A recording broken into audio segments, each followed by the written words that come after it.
Hi, everyone. Thank you, Dumi. That was a really great intro. I always like to say to my team, that defining moments are made from times like this. And it's defining because, as Dumi mentioned earlier, it's really great for a Black female-owned agency to be given a platform like this today, to be able to share just some insights around diversity and around what is happening within the industry. And getting to the stage today, believe it or not, has been 14 years in the making, and even longer when we look at how much time I've been in the industry. It's been a journey, but it's been one of struggle, challenge, resilience, and celebration. A lot of the challenges have honestly come from a lack of diversity in this industry. And so when I was given this topic to discuss, it is really something that's not close to my heart, but it really is close to my soul.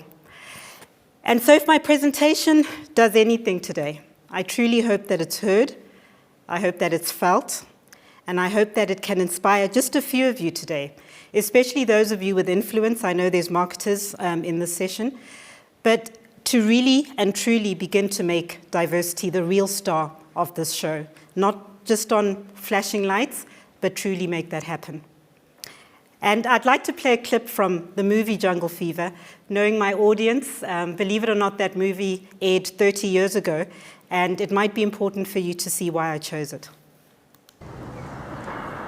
Why are we out here tonight, Flipper? All right, you gotta promise me that you're not gonna tell anyone. Our lips are sealed. Come on, what happened? All right, but you gotta swear. I mean, this is like swearing a stack of Bibles, swearing on like a zillion rosary beads. I swear on my great-grandmother, okay? We swear what? I cheated on Drew. I'm saying somebody. You two-timer? Who are you saying? Oh. I thought you were gonna drop a bomb.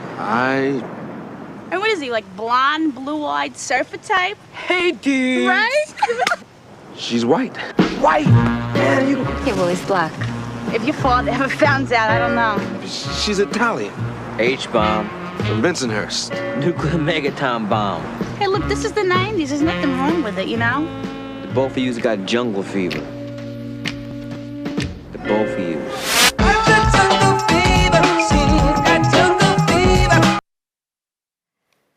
So that's the movie, and yes, the hair, not an 80s movie, a 90s movie.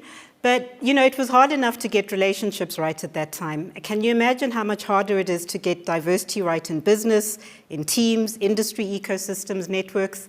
It really is challenging. And so it's a hard thing for us to do in terms of the industry. And as I said, that movie aired in 1991. 30 years later, have things changed? I think the jungle is still divided, and there's really still so much to do. The racial divide continues to be volatile. We know that just based on the unrest that we've seen recently. We know that the face of poverty in South Africa continues to be black.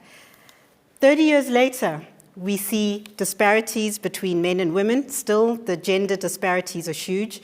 We've got gender pay gaps amongst a plethora of other challenges that women face. And these barriers really create it becomes really a problem for women to succeed, not only in our industry, but broadly as well. And then, there's this divide between straight and gay people. And we know, once again, the hate crimes that are upon us just recently is just testimony to the fact around how difficult that is. I've painted this picture just to really showcase the challenges that sit in terms of diversity, but also just how dynamic and complex conversations around diversity are.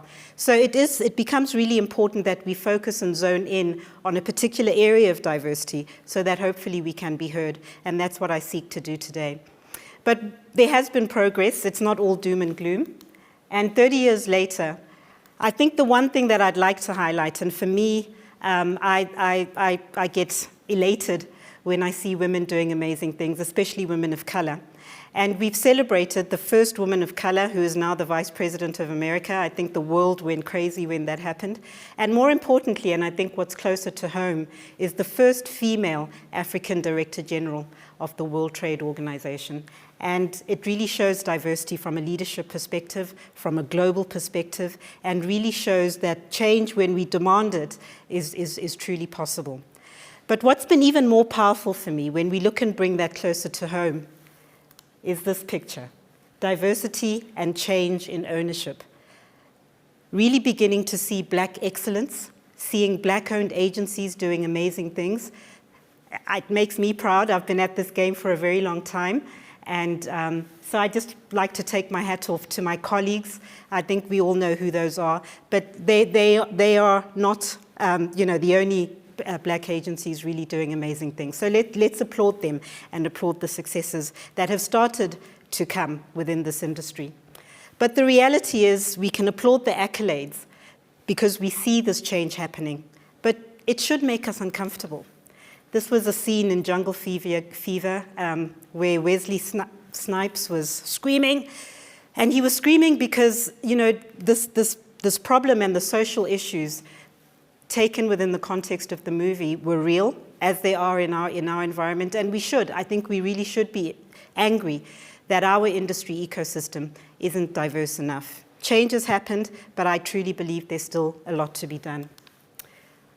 We need to be angry because there aren't enough women-owned agencies, despite the fact that 60% of all purchase decisions are made by women. We need to be angry because there aren't enough black-owned agencies, despite 90% of our target market being black. And I know many of us sit in boardrooms and hear brands that are trying to break into the township economy, brands that are trying to break into, an appeal to a mass market. And even in these conversations, black-owned agencies are passed by. And we need change, and we need to create a more equitable society, but also a more equitable, industry. And that brought me to thinking of Ava DuVernay, who's done remarkable things in Hollywood. And I truly love this quote. And it says, and I have to read it verbatim, "When we're talking about diversity, it's not a box to tick. It is a reality that should be deeply felt and held and valued by all of us." Deeply felt and held and valued by all of us. And what's remarkable about her is she insists on working with black business. She insists on working with people of color, women, because she truly understands that across this entire value chain, firstly, she can make a difference, but secondly, she completely understands the value of diversity and how it actually, impacts the creative process, and is part of why she's doing as well as she is. And she's really showing diversity in action, which is something all of us need to do. That's the call we need to make. And there truly is a business case for diversity and inclusion, and it's been spoken of many a time. I love Jesse Jackson, who says, diversity is not a matter of political correctness, it is the key to growth.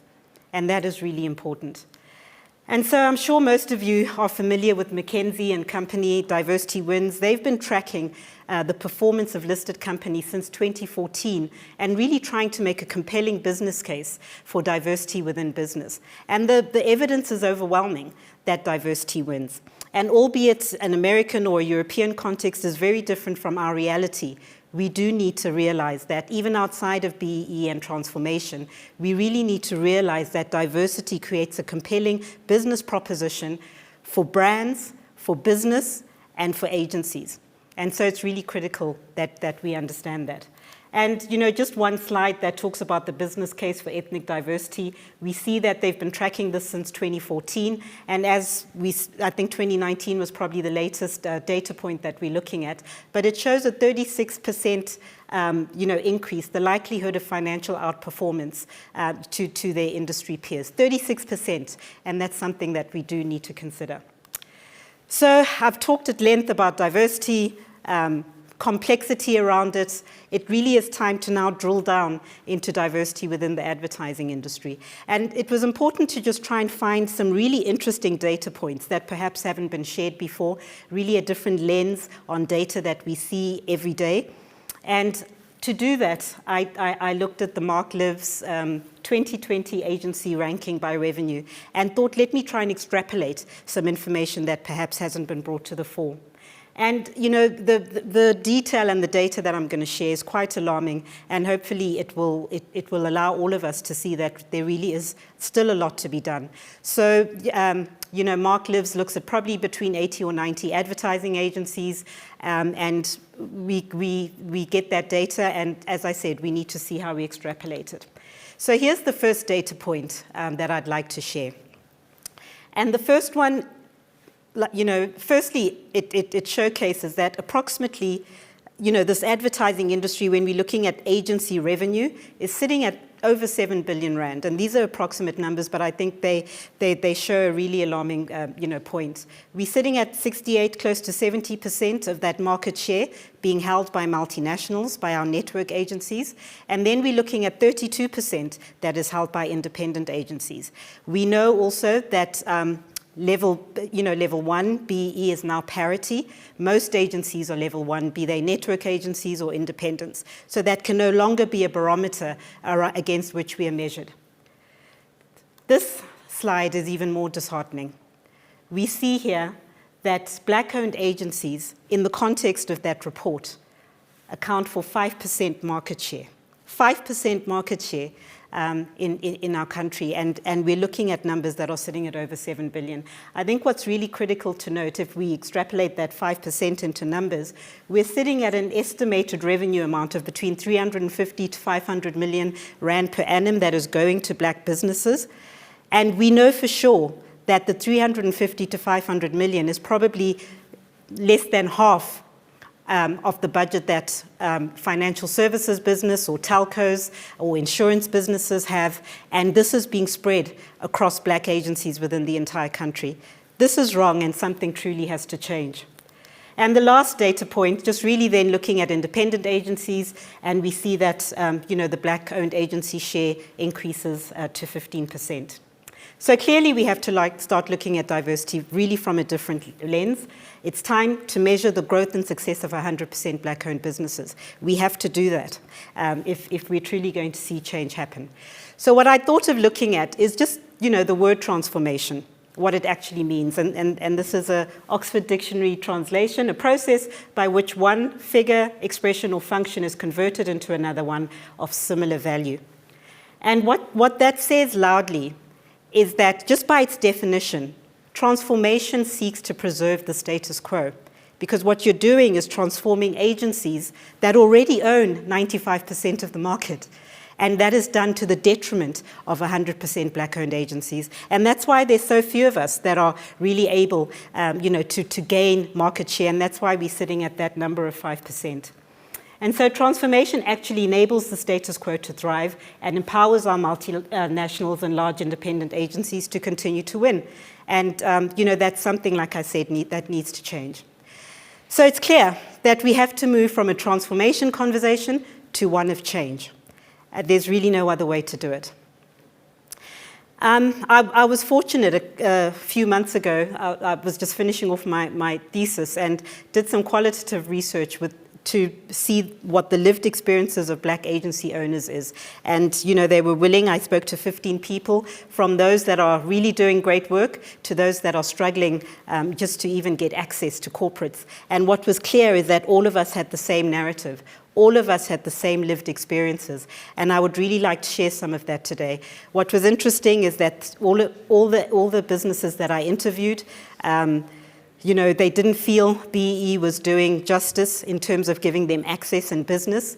And there were a lot of things that were challenging. But what I'd like to pick up is in the voice of the people that I spoke to. I'd just like to share some really pertinent things that these business owners have said to me. The first one, and I quote, "We're tired of trying to convince business that we're capable of working on big brands, because we can. It's demoralizing to be told we're too small to do the work when we see other agencies given this opportunity, because we can. Our reputation as Black businesses must be judged by the best of us and not the worst of us, because we can do great work. We shouldn't have to negotiate our value by reducing our costs just to get a small piece of your business. We should be paid fair value." And the last one, "We're tired of being given a chance. We want to be given an opportunity." I'd just like to let that sink in. So change is critical. And I think this is probably one of the best quotes when it comes to change. Change will not come if we wait for some other person or some other time. We're the ones that we're waiting for. We are the change that we seek.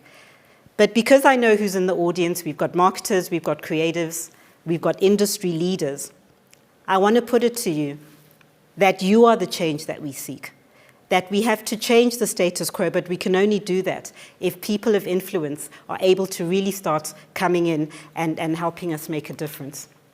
So the truth, guys, is that Jungle Fever didn't end well. Wesley Snipes went separate ways, and the relationship wasn't realized. And I'm hoping that our sequel has much better results. And the only way we can do that is by doing three things. And once again, this is feedback from the people that I spoke with. How do we grow that 5% share of market and build a more diverse and inclusive industry? One, we want the best creatives and the best talent in the industry to see Black-owned agencies as a place where they want to work, because we are capable. The truth is, creatives in the room, without you, we will not be able to do the best work. And we need to see Black agencies as a compelling proposition for you to come and really do the kind of work that you're truly good at. Thirdly,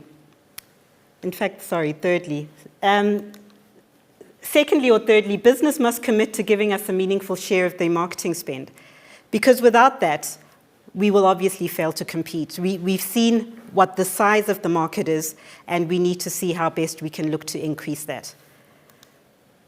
And so in closing, that's my call to everyone today. How do we begin to rethink what diversity is? How do we each play our part in driving change? Here's to the sequel, where diversity becomes the real hero in the story that we want to tell. Thank you.